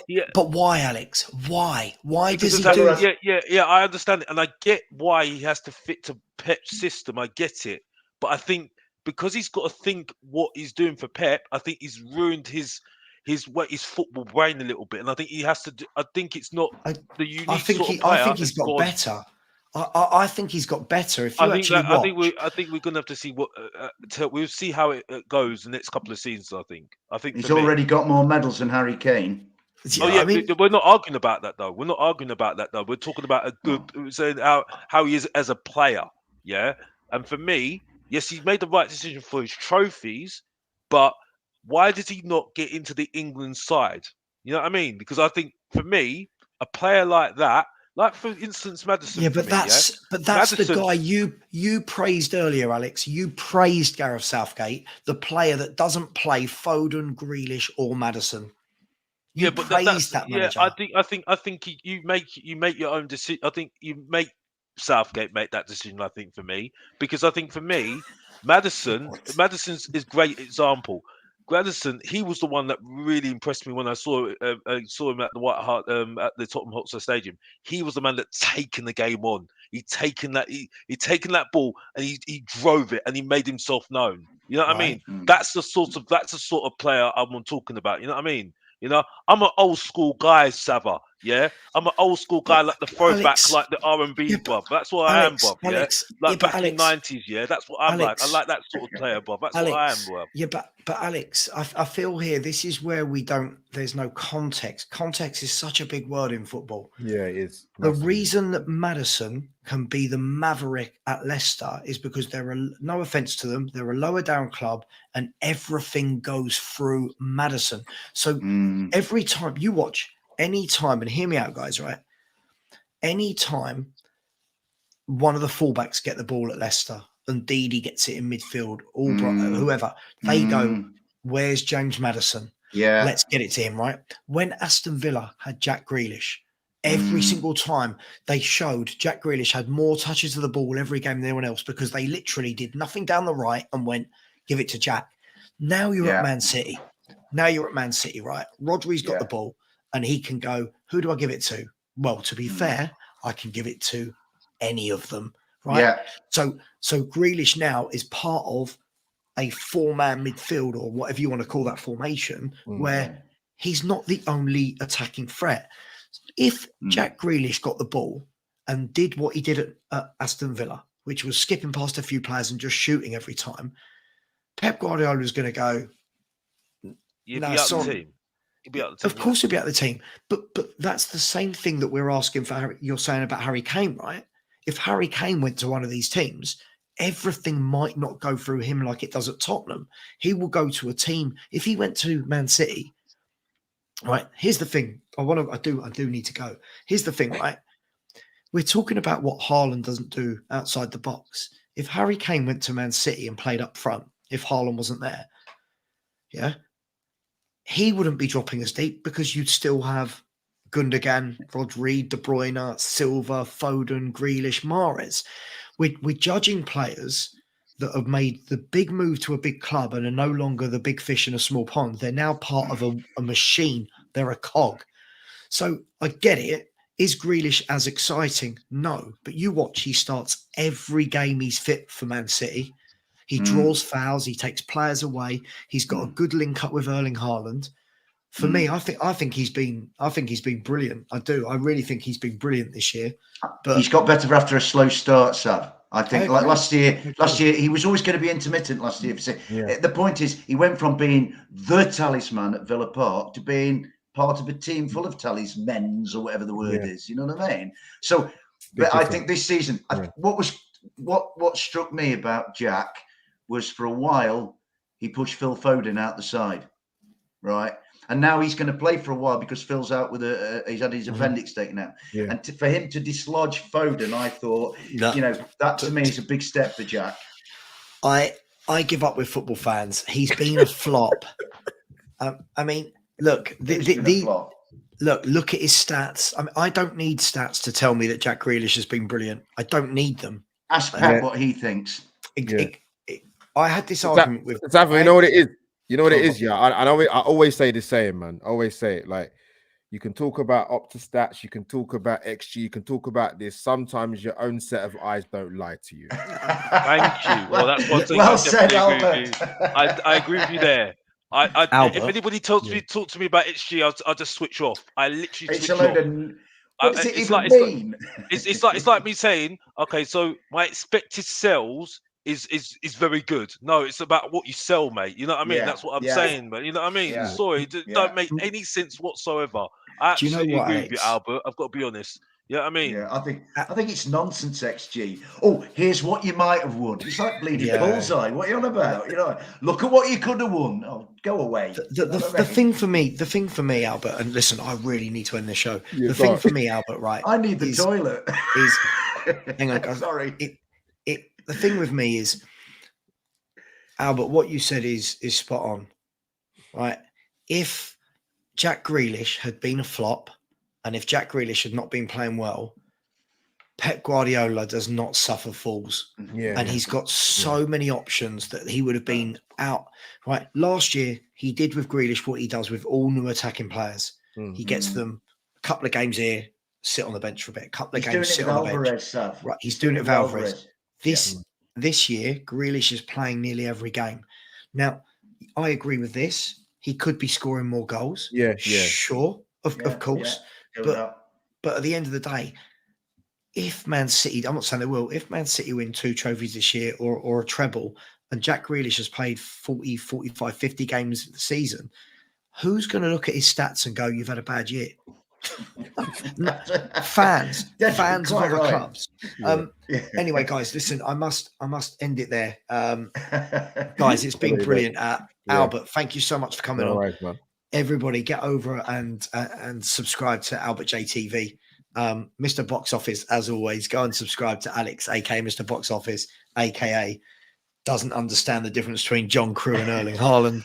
And go and subscribe to Dave, who I haven't got a channel. Savra, I've told you this last week. Everybody says to me, Dave, where's your channel? And I haven't got one. And you know what? Alex is so brilliant at doing his. Albert's so brilliant at doing his. You're so good. I can't compete with you guys. It's a young man's game. And I'm just a bloke who wanders in off the street with a bag of shopping. Right, we'll talk football for a bit. And can I just say, lads, what an honour it's been to be on with all of you tonight. Really enjoyed It's it. been a pleasure. Brilliant. Brilliant. Just to put it out there, guys, there will not be a football throwdown next Tuesday because I will be in Cape Verde.